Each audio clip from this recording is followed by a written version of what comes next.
3D printing on YouTube. The reaction to Make Us Muse video that I saw today. So the first question that was asked, when did you hear about 3D printing? Well, that is a good one, because the first memory that I had about 3D printing was around 2011 at a technical university, Eindhoven, and I'm not really sure if I heard about 3D printing before that date. Probably I would have, because maybe I read it somewhere and I was already, a tech nerd. I wanted to know more about 3D printing, and there it was on the university, and I was flabbergasted what I saw there.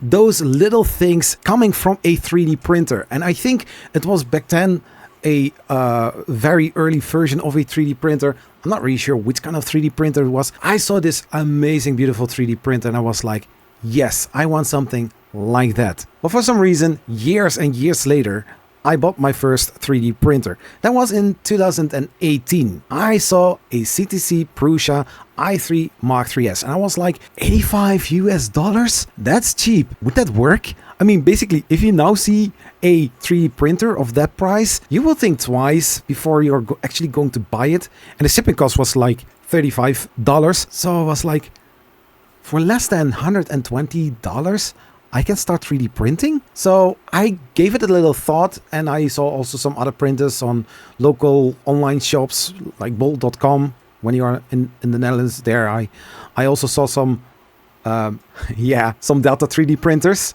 And I was like, €300, 120 versus 300.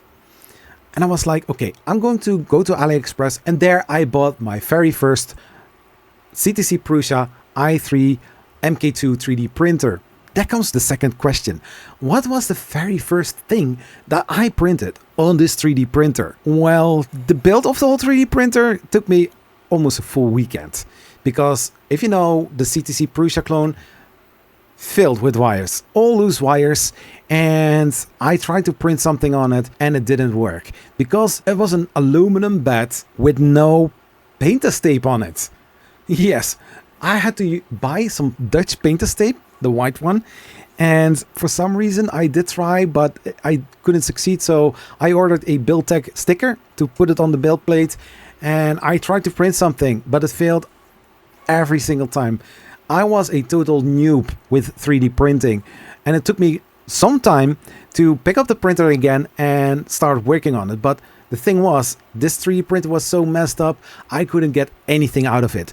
So I officially bought my very first Reality Ender 3 Pro. That thing was a bliss. Within a 2-hour period, I built this whole 3D printer, and I think half an hour later, I was printing on that printer. And the first thing that I printed, you can exactly guess what thing it was that I printed. We all have done it. A freaking Banshee. That was my very first official successful print, a Banshee. And then a calibration cube and some other things. And so, yeah, on my very first 3D printer, I couldn't print anything on it because it was a DIY project. And if you know the channel, go back 4 or 5 years, you know exactly which kind of prints I printed on that 3D printer. Do you view 3D printing as a hobby or a tool? Well, that is a great question. For the purpose that I bought a 3D printer, I bought it as a tool because I saw so many cool figurines and stuff from games that I like to play. I wanted to print them. One of them is also the Horizon Zero Dawn Watcher. This is this little mechanical dinosaur. It was looking amazing, but I never could actually print it. After I had the Creality Ender 3 Pro, I printed it and I painted it as well. And if you go to my very first early tweets on Twitter, you will see one of those models as well. I hope it is still there because I don't have the original pictures anymore on my desktop. But nowadays I see 3D printing as a tool, as a hobby, and also for showing the amazing things you can do on 3D printing. And having also a lot of 3D printers, I definitely am using it as a professional. Question number 4. What is the best 3D printer? My answer would be a printer that works out of the box. I don't mind tinkering to a 3D printer, but I would say like printers, when you just set them up and you can start printing, it's fine. I have many 3D printers. I've got a Bambu Labs P1S. It prints amazing. The Creality K1, also amazing printer. But the confession that I have to make, the QD-Tech was the printer that came out of the box, and for 1 week straight, I printed one thing after another. I was looking up for models that I could print because I wanted to keep printing. So yeah, a printer that works is my favorite printer. And if it doesn't work, hey, big DIY project. What is your number one tip for beginners? I don't have to think long about this question, because when I saw Angus answering that question, he said, learn designing. It's also a great tip, because designing lets you create new things, let you make things, and it's handy. But for me personally, clean the bed, check the screws, and lubricate the moving parts, because if something that you don't want to have is failed prints. So I also made a little song of that without music, because I'm not a musician, but I like to make fun.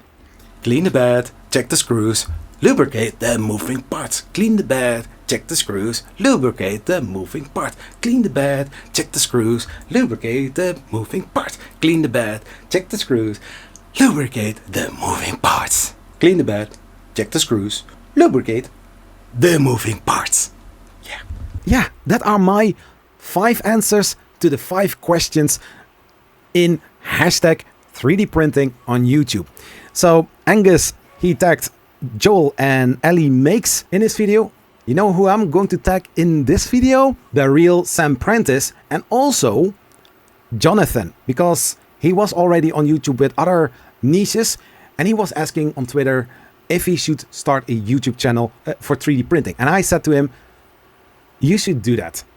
So I'm going to tag also Jonathan from the first layer. So hey, thank you so much for watching, and let's pass this on. I really like hashtag 3D printing on YouTube.